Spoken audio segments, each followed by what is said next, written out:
This is a lesson on Chapter 4, Section 6, titled Writing Equations in Slope-Intercept Form, day number 2. So let's take a look at our first type of problem we see. It says, write an equation of a line that passes through these points. And so what we're going to remember about the slope-intercept form is that it goes like this, y equals mx plus b. So all we have to find out is our y-intercept and our slope. Well, we've actually got one of them right here. This is a y-intercept. When we set x equal to 0, we end up with a y-intercept, and that's what we have here. See, the x value is 0, y is positive 5. So I know the y-intercept is 5. So all I have to do now is find the slope. So when I'm finding the slope, I use this formula. It goes y minus y1. It's the change of y values over the difference of the x values, the change of the x values. And so when I go ahead and substitute some values in there, I see my y values are 5 minus 5. And my x values, well, I'll say I started with this 5 here, I'll subtract the 0 minus 2. So when I do that work, I get 0 over negative 2, which just makes 0. So my slope is 0, my y-intercept is 5. So how do I write the equation? Well, I'm going to just rewrite the output, which is y. The slope is 0, and my input is x. My y-intercept was 5. And so this is the slope-intercept form. If I wanted to, I could simplify it because 0x just makes 0. So we could just write it as y equals 5. So let's take a look at this next problem. This is paper. You have 500 sheets of notebook paper. And it says after 1 week, you have 72% left. So let's talk about that. 100% would end up being equal to 500 sheets. Well, we have 72 left, 72% left. So if I subtract, if I do 100 minus 72, this would give me the amount of sheets that are left. And so this was what we have here, 72% left. So if we find out, if I do this subtraction, I end up with 28. And so from this point, 28% is the amount used, or the percentage used. And so we're going to end up using that value in our problem here. And so the way we're going to end up setting it up is looking at our equation. It goes y equals mx plus b. So remember, b stands for the beginning value. The beginning value, where things begin. And so what it begins with is the 500 sheets. So I know I have 500 sheets. And then I'm going to take a look at my input and my slope here. And my slope ends up being that amount that was used, the 0.28, times by 500. Now I need to multiply that by 500. And I think I'll move this over just a bit so I can fit these words in here. So I need to multiply that 0.25 times by 500 because I need to find out what number of sheets I was using each time, because it says I'm going to end up using that same amount each time. So this all equals y. So I go ahead and multiply these two numbers, and I end up with negative 140. Now, why is it negative? Well, because we're using those sheets, so I should really treat that as a negative value. So when things are decreasing, we're going to end up with a negative slope. My y values, my total number of sheets, are decreasing, so they're going to end up going down. And so we can really see that when we take a look at our graph. So here is our equation. It's y equals negative 140x plus 500. So if I was to graph that, it would look like this. We've got pages remaining along the y-axis, and those are affected by the number of weeks, because each week we end up using 140 pages. And so if I just started where 500 would be, and it looks like I can just go up by 100s here, so this would be like 100, this would be 200, 300, 400, and 500. And so I'm starting there, and you can see how those pages are going to decrease as the weeks increase. And so that's why we need this negative sign right here. So whenever we're decreasing, that's where it would go. If I was increasing by 140 pages, then it would be a plus sign. Then the line would end up going up the other direction. So if I wanted to find out what the intercepts were, I could go ahead and I found the first intercept there. I could end up going down 140 spaces and over 1 each time. So if I did that, I'd have a point somewhere right around in this region here. And I kept on going. I could go down another 140 spaces and then over.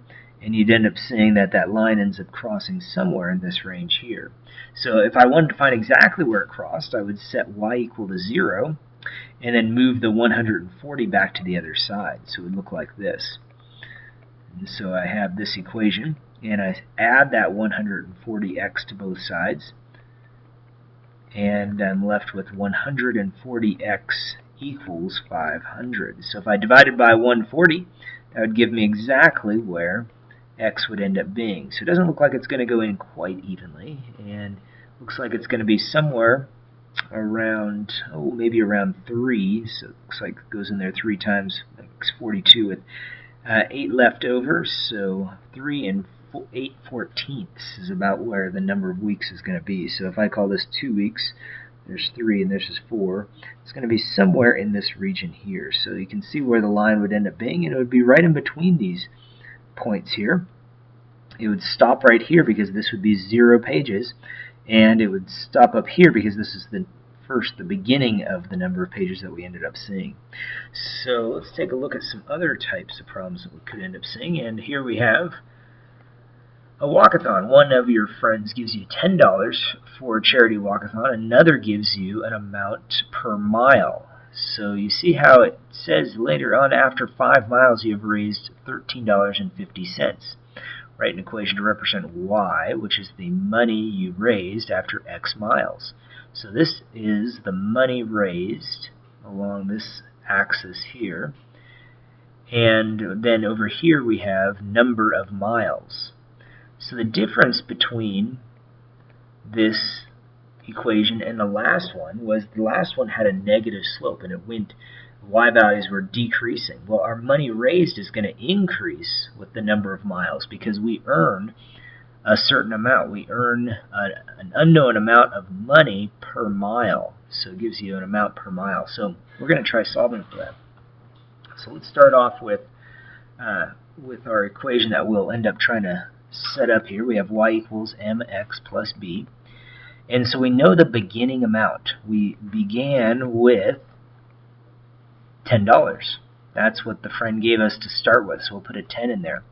We do not know how much we're raising per mile, but we do know that we ended up going after 5 miles, we ended up raising $13.50. So in this problem, I'm substituting the values that they give me into my equation to solve for m this time. So when I go ahead and do this, I can go ahead and subtract the 10 from both sides, and I'm left now with the $3.50 equals 5m. So I'm going to divide by 5, and I can get my answer. So it looks like when I do that division, it's going to be 0.7. So 70 cents is the slope. So that is 70 cents per, and then this is per mile. So the difference here is that we ended up starting at $10. We did not know what the slope was, what the rate of change was, but we knew an output and an input, so we were able to solve for the slope. So this is the equation that we'd have. Y equals 0.7x plus 10. So $10. So if I was to look at this, maybe I go by tens here. This is 20, 40, 60, 80. And I've got the number of miles. So maybe we'll go by tens here as well. 20, 40, 60, 80. And we started at $10. And then we raised $5 for every, or 70 cents for every mile. But we saw that if we ended up maybe substituting something a little bit larger in here, maybe like 50 or so, find out what that line looks like, multiply that by 0.7, add 10, let's see where we end up. So this would end up giving us 350, and then I move the decimal back 1 space, makes $35. And then we can go ahead and add the 10, and that makes $45. So if I was to jog or walkathon, this is 50 miles. That'd be some distance. That's the amount that I'd end up making if that's all I had were those 2 different pledges. So 50 miles and $45, put the point right here. That gives us a couple points to be able to draw a line through. So that's what the line would end up looking like. So that's the difference between these two. One had a positive slope and one had a negative. Let's take a look at this last one here. It says during each second of braking, an automobile slows by about 10 miles per hour. Now slows, so you can see how that's going to be the opposite of this line. It's going to be a decreasing line. So let's take a look at what we got. So it says to plot 0, 60, and 60. So let's go ahead and think about our graph here. We've got the number of hours we're going to end up putting down here, because that ends up, actually let's do this instead of a number of hours. Let's change that real quick. Let's change that to seconds.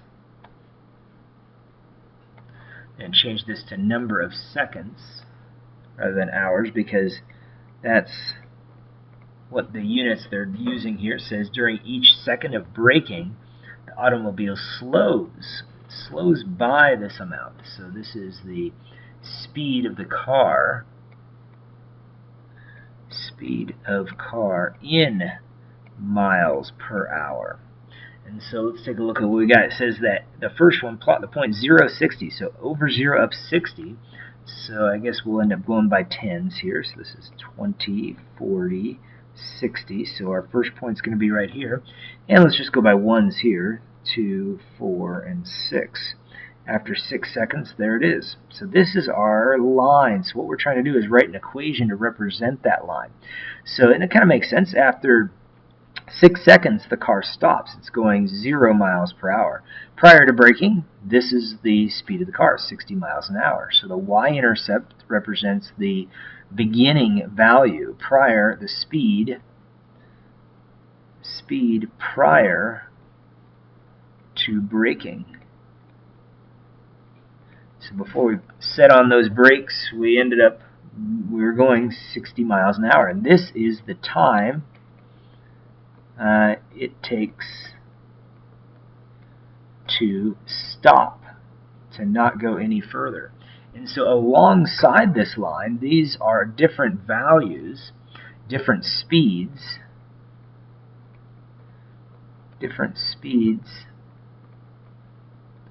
at different times.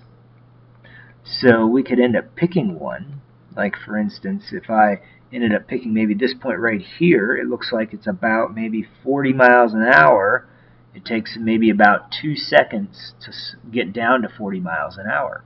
And so that's what we're trying to do, is write an equation to match this. And so we know that our equation is going to be in this form. Y equals mx plus b. I know what the y-intercept is. The y-intercept is where we began before we started braking. And that was 60 miles an hour. And then we have the slope. Well, it's decreasing, so that's where it's negative 10. Negative 10 because we're decreasing by 10 miles per hour. And that will give us our output of y. And so that's the equation we're looking for. So those are the types of problems that you're going to see on tonight's homework. Good luck.